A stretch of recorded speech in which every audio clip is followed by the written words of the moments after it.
was another great week at Tremblant with amazing ski conditions.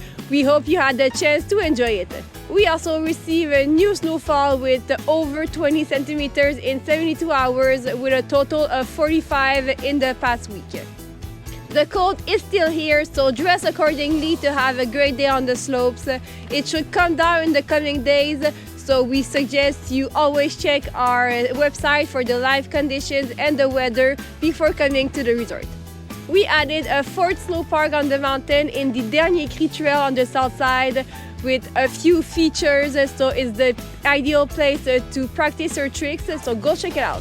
The Bonjour de Glace sculpture is back, this time at Place Saint-Bernard. It is one of 4 ice sculptures in various ski resorts in Quebec to promote the joys of the Quebec winter.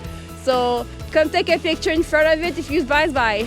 Finally, this Sunday, Tremblant will be hosting for the very first time the Black Winterfest. This initiative from the Roost to Roost organization for Black History Month is at introducing young Black Canadians to winter sports.